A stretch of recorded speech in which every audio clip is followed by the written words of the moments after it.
So actually, what I'm going to do, if it's all right, is if you, Ben, I was going to try 2 different ways. I can do a normal screen share, or if you go on Spotlight My Video, and then for people out there, if you go in the top right of your little Zoom window and you do speaker instead of gallery, you click the little view icon there. Right now, I'm just overlaying my video on top of the slides. If this works, I'll do it this way. If not, I'll just go back to the normal thing. But I thought, like, hey, let's just try something a little bit different, because why not? So we're all friends here. Yeah, I like this. Hopefully. Okay. So if this works for slides and kind of seeing me in the bottom, and then every now and then when you're tired of looking at my face, I'll make myself disappear, or like because I'm over something on the slides you need to see. So cool. So Ben, all right to kick off, or anything that you want to toss in before I do? No, the only thing I wanted to say is that I'll be posting the sign-in sheet for today in the chat to Google Form. If you guys can complete it, it's how we keep track of who's attending the virtual events.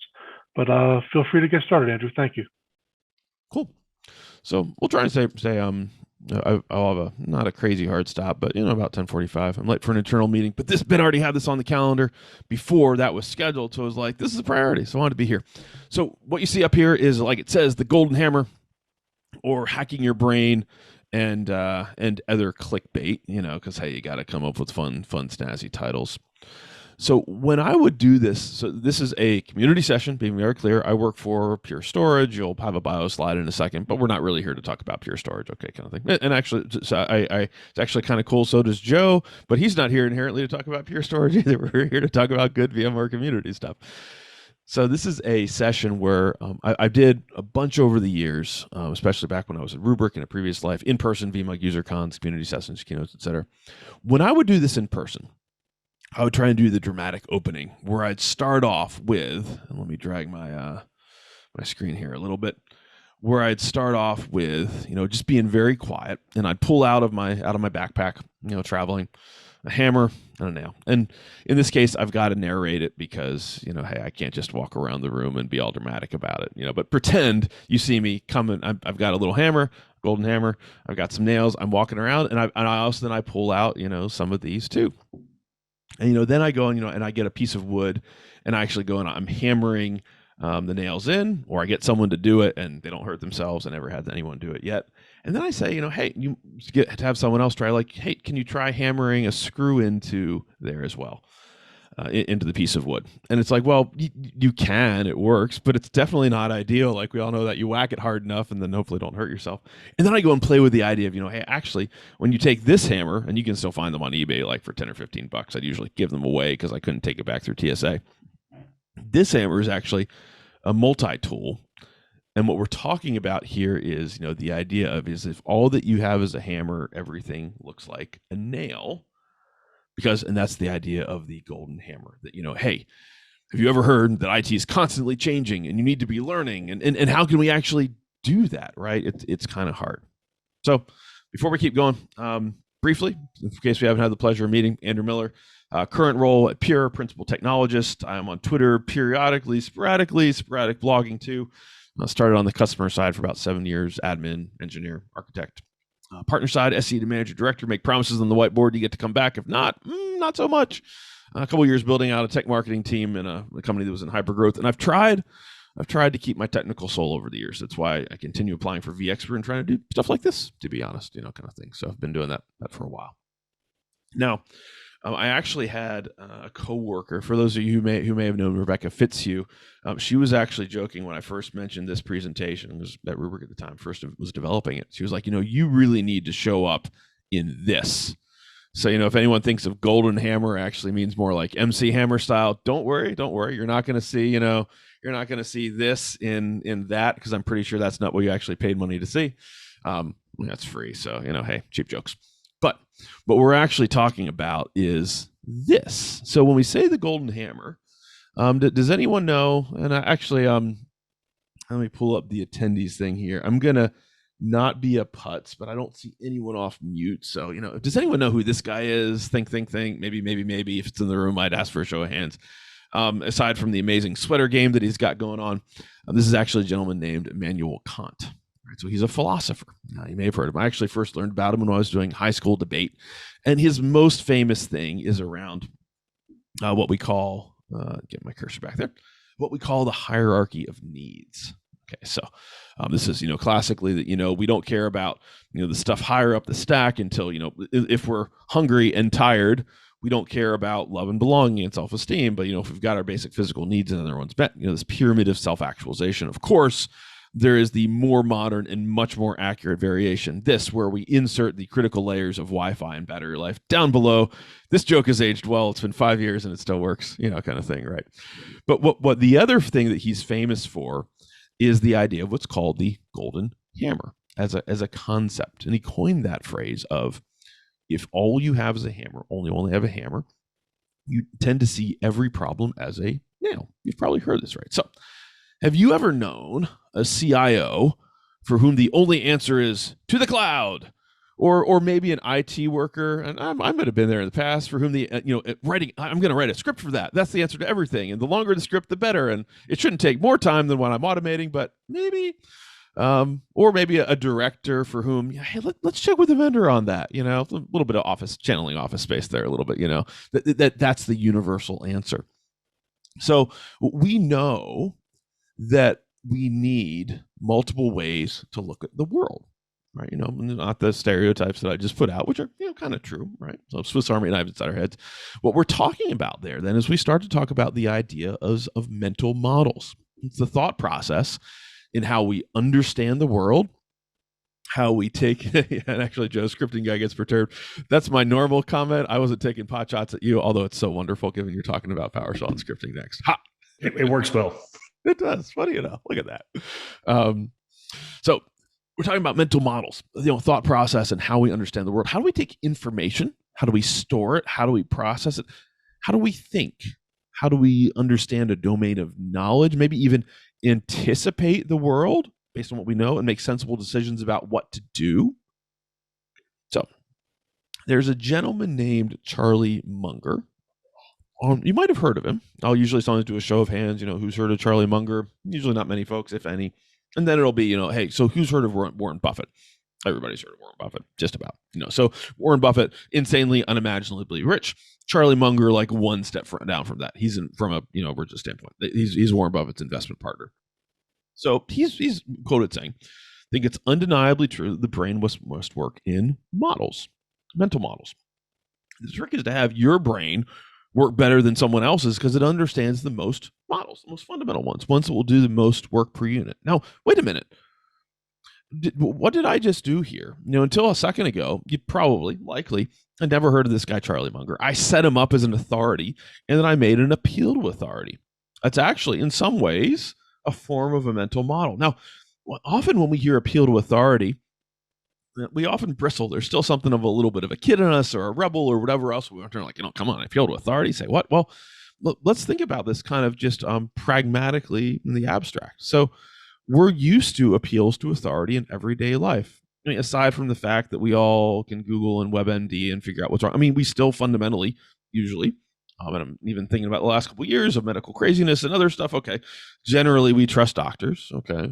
But now let's go back 40 or 50 years ago. Would you have expected this would you expect this recommendation from your doctor when you go in, right? Kind of like, here's the recommended cigarette brand. And now I'm not taking pot shots either at people that smoke, et cetera, kind of thing, right? But I don't think even if you do smoke, that you'd expect to go to a doctor and get a recommendation on the brand of cigarettes. So we all have mental models, and how we think determines how we act. The key is, do you know yours? Do you know what they are? Because any individual model may not be perfect. It's probably imperfect, but it's useful. And then the key there is, similar to investment philosophy, to diversify. So that's what we're going to do for the next, last 15 minutes or so here. We're going to go through and look at some various mental models, tell some IT stories along the way. And the key is that having multiple models helps that you don't take the facts. And now there's a follow-up from Charlie Munger. So that you're not just taking isolated facts and trying to force them into a model where they don't fit. Because we have to hang the facts, the details on a lattice work of theory, and then seeing which ones apply. So first set of models. Who here, and I'm just going to keep doing the question thing, even though I'm not going to be a putz. And, Ben, thanks for being on video and being a video buddy. That way I can tell if at least someone's laughing at my jokes, so I appreciate it. But, and hey, Joe, look at that too. Man, I got a second one just for saying that. But I'm not going to do the, hey, make you come off mute and kind of thing, because it's not the live dynamic. So who here has heard of Occam's razor? Probably. I'm guessing you may not have heard of, awesome, may not have heard of Hanlon's razor. So Occam's razor is the idea of among competing hypotheses, the one with the fewest assumptions should be selected. Sometimes in here, there's the idea of the complexity is the enemy of reliability. You can also apply this to the phrase KISS, keep it simple, stupid. And I'll even apply the keep it simple, stupid to myself. Like out of college, I was the guy who wanted to read the manual and tweak every single thing as it related to the network servers that I was responsible for. Yes, I'm that old, kind of, sort of. Yeah. But, but one thing you realize is when you're going to do upgrades, it's possible, maybe even likely, that the people who are doing the upgrade scripts and checks that you're using may not have planned for someone to tweak every single option just so for in their environment. Guess when you find that out? Probably in the middle of the night, if you weren't, actually had some good hygiene and did some pre-runs before on the upgrades kind of thing. So there's a principle around keeping things simpler unless you need to add complexity. Hanlon's razor, flip side, never attribute to malice that which is adequately explained by stupidity. Or don't assume someone's out to get you. They might just be kind of clueless. I actually remember this. It was a couple years out of college. We actually had someone was newly hired. They came from an environment. They were maybe 25 years into their career. At that point, I was like a couple years into my career. They came from an environment that later I found out was just politically poisonous. Like, you had to watch your back. Anything went wrong, there was a lot of backstabbing, people saying, oh, it's not my fault, blame shifting, etc., kind of thing. And so I actually really wrestled working with this gentleman, because we had a really good set of folks that we worked with, and it seemed like he was always very defensive and hard to get along with, etc. And eventually I realized he wasn't actually really he mellowed out over time, which was actually kind of cool to see. But he'd just been in an environment where he had to be always watching his back and always be a little bit defensive, because otherwise it might be a big problem. So in this case, it wasn't assuming that he was out to get me or cause problems. He just didn't know, if you will. He was almost stupid, if you will, not insulting him, but stupid about what actually working in a nice IT environment is like versus the other one, because he had so many years of that defensiveness beat into him. I'm guessing some people know what this is. I'm a child of the 80s. So this is the original Acura NSX, right? So let's go back in time to the 80s and even 90s, right? So Japan was gaining market share in the automobile industry. And U.S. automakers felt, there might be some reasons aside from management, Kanban and other kind of stuff, just in time manufacturing. Aside from that, maybe there's, aside from even, less expensive labor, cost of living stuff, protected home market. So there was actually a case where some Detroit executives visited various factories, and what they saw in the Japanese factories was no inventory. Their assumption then was, our mental model is real plants have inventory, lots of it. This must be staged. Japanese have staged fake plants, Potemkin villages, whatever else for Project X. The reality was they were seeing the beginning of just-in-time manufacturing, right? So you see the problem? We start to see the problem a little bit. When you have mental models, but you don't realize them. Let's pull a military term here almost. Talk about lack of situational awareness. You don't realize the assumptions that you're making, if you will, in that case. Because their mental model was real plants have inventories. This must be fake. Pie. Who doesn't love pie? I'm more of a fruity dessert guy, I'll freely admit, than chocolate desserts. My wife's more on the chocolate side of the spectrum. I'm more on the fruit side of the spectrum. But what we're talking about here is the idea of zero-sum games. Like, we have a pie, we can only cut it into so many pieces. If we want more pieces, we got to make the pieces smaller. Or the idea of a zero-sum game definition. For me to win, you must lose, and vice versa, right? Into that kind of thing. So let's apply this from a career standpoint. Two different ways. This is now when I was on the partner SE side. Sometimes I'd be working with customers, and I would have good stuff that I was talking about that I believed in. I sold all of my technical soul. You saw little bits along the way, but not all of it. And so you would actually help be talking with someone. It's like, hey, I need this product. And we like, okay, it fits what you need, et cetera, what it does. And then it's like, well, the budget doesn't fit. And aside from just beating on discounts, then sometimes what we do is say, hey, this product has these other capabilities. Maybe it's not the primary purpose, but does that help us find budget in some other buckets, some other budget buckets that we can legitimately go after and help justify this because it'll have some other benefits, kind of thing. Maybe not the primary purpose. I've also done this from the standpoint of, from a career perspective, targeting companies and getting fortunate as well, but targeting companies that looked like they were growing. I joined a partner named Vero. They went from 30 to 150 people in 5 years. I couldn't know for sure that was going to happen, but the company was growing. As well as then, I joined a company named Rubric. A startup went from 200 to 1,300 in 2 years. That's hard to keep up with. Let's be very real. Startups are great if you can survive. But what that also means is that there's a lot of opportunities going by. It's not scrapping around. What's this? And is my boss ever going to retire? Or that opportunity passed me by and there's never going to be another one again. That kind of thing, right? So actually targeting that from a career standpoint. Next, calming pictures. This is the idea of blue ocean strategy, right? Okay, this is actually a full book. You can go read it. Blue ocean as opposed to red ocean strategy. Okay, so blue ocean is that you create something brand new, so the competition is irrelevant. You're creating new markets, new demand, and you're breaking the cost value trade-off. Because red ocean, flip side, is it's an existing market, it's economy of scale, it's pricing, value cost trade-off, beating the competition, exploiting demand.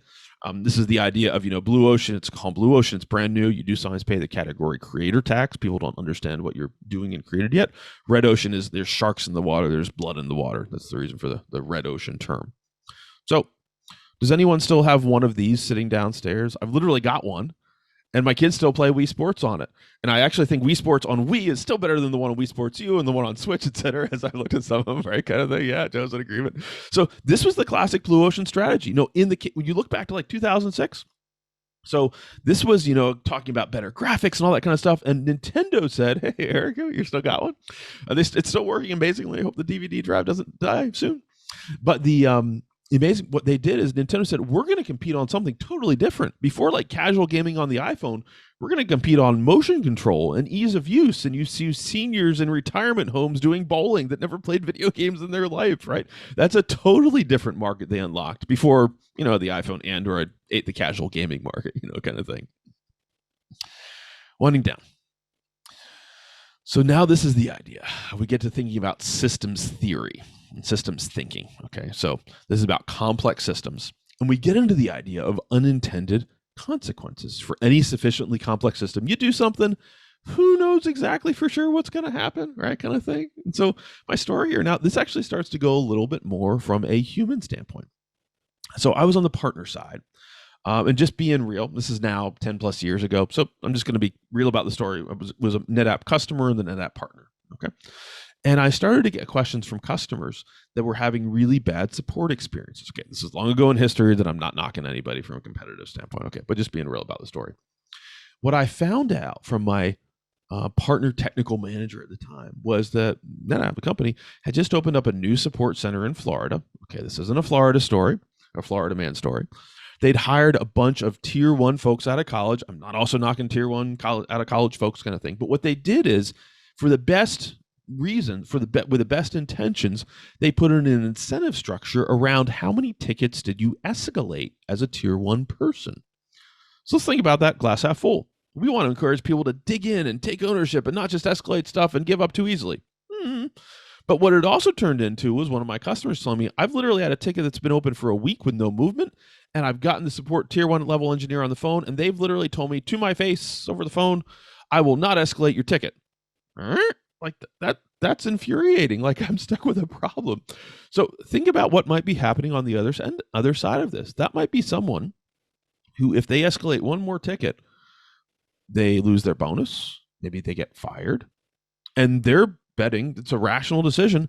If I dig in and try and figure this out and delay the customer and they're unhappy, I might be able to figure it out before they can wander around to their sales team and escalate it up over the support channels, back down again, right? That kind of thing. Time is fun. I'm going to ask if anyone knows what this is. It's a binary clock. I won't make it too long, right? And so this gets into the idea of time and how does this affect how we work as people. So two ideas here. if you've ever been in a scenario where you have a vendor or a partner and you're evaluating multiple options, and one of them says, "Hey, I really want to go last in this presentation cycle," they've looked at you, for better or worse, and thought, consciously or unconsciously, that you have availability bias. That's the idea that people tend to weigh more heavily their judgments based on more recent information. I actually had this when I was in university working, and we were evaluating multiple LMS systems, learning management systems, and I actually had there was a professor who was also in IT, related doing IT stuff, and he was always really excited about stuff and very charismatic. And eventually what I realized is he was always most excited about whatever product we'd had the most recent presentation from. And I was a little bit earlier in my career. I was like, oh, because I was starting to question some of his analysis. I was like, actually, he's just excited about the most recent one, not necessarily about the best one. Or let's flip it around. If there's the idea of anchoring effect. Sometimes it's that you want to, someone wants to present first because they believe that if they can set the table, they can actually put out something, and maybe they have good stuff anyway. Okay, but this is conscious tactics potentially, saying that the first thing that you hear, you will evaluate everything in light of and compare it to that first thing, that first option, versus evaluating it back linked to your business needs and requirements, right? So anchoring effect versus availability bias. So this is where it starts to get more, we wander out of IT stories and we get into the human impact. And life is challenging, right? So, apologies. Okay.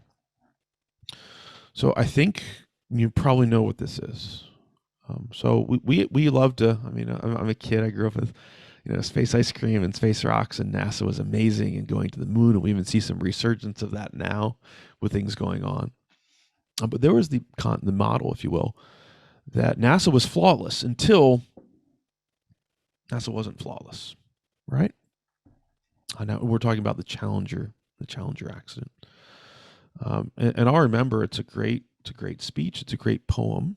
This is where Ronald Reagan was on TV, and actually was quoting a poem by John McGee, fighter pilot, took one of the first flights to 30,000 feet, and talked about how the astronauts that had since passed away had slipped the surly bonds of earth to touch the face of God. Now that was a powerful speech, a powerful moment. How much better would it have been if it never had to have that moment, right?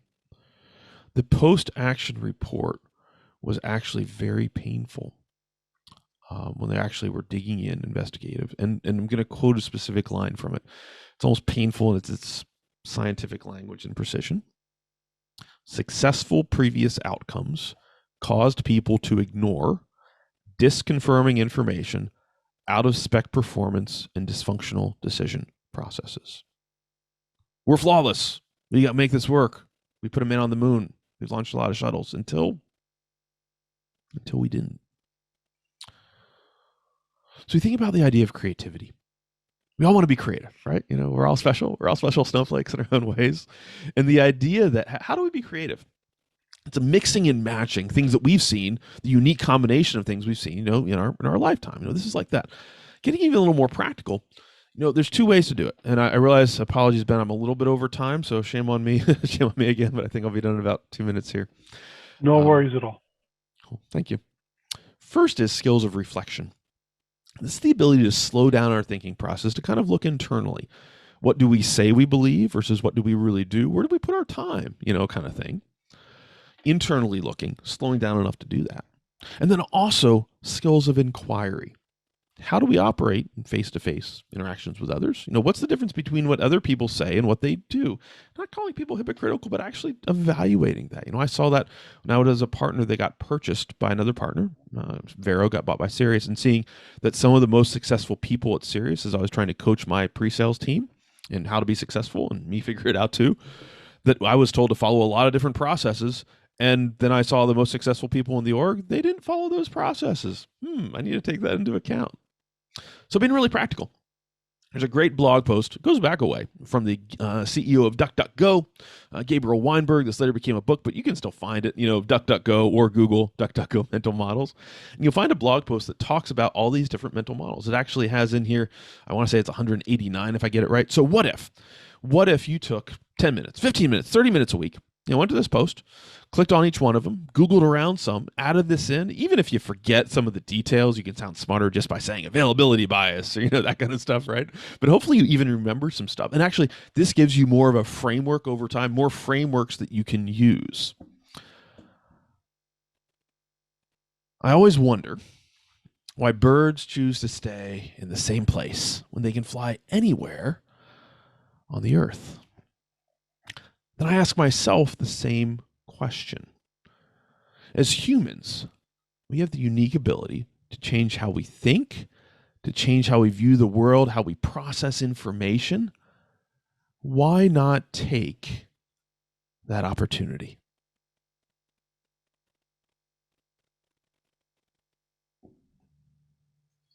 With that, I am done. I decided to end with a dramatic pause there, Ben, a little bit. Thanks so much for the time. I'm happy to stay around for questions or thoughts a little bit, but I stayed roughly on time. So, hopefully good. No worries. We had a break scheduled right after you, so going over is not a big deal at all. Cool. And now you can see the green screen behind me. So, but hey. Nice. All right. Anyone have any questions?